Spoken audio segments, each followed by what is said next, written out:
რა ენერგია დევს უარყოფით ფიქრებში, რომლებიც შემდგომ სტრესში გარდაიქმნებიან. უარყოფითი ფიქრები ეს არის გულისა და გონების დისჰარმონია.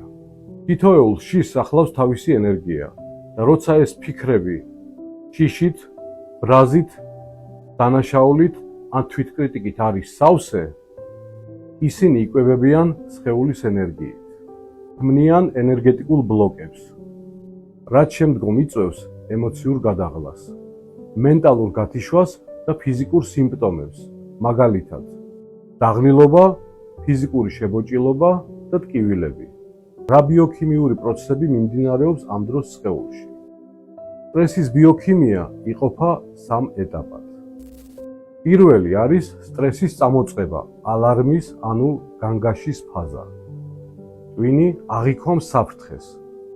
ფიქრი, რომელიც ინტერპრეტირდება როგორც საფრთხე. გამოიყოფა კორტიზოლი და ადრენალინი. ესენი არიან მთავარი სტრეს ჰორმონები. მეორე ეტაპს განეკუთვნება სხეულის რეაგირება, გულისცემის აჩქარება, სუნთქვის გახშირება, საჭმლის მომნელებელი და იმუნური სისტემის დროებითი დაბლოკვა. სისხლი ჭარბად მიედინება კუნთებში და ემზადება ბრძოლისთვის ან გაქცევისთვის. მესამე ეტაპი არის ხანგრძლივი სტრესი, ქრონიკული ზიანი.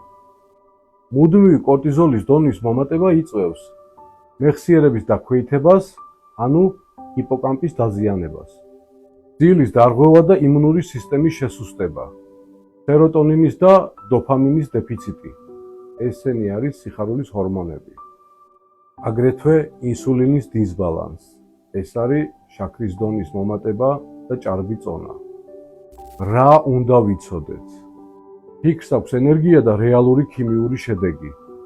უარყოფითი ფიქრი სტრესის ღილაკია, რომელიც ათავისუფლებს და ააქტიურებს ტოქსიკურ ქიმიას.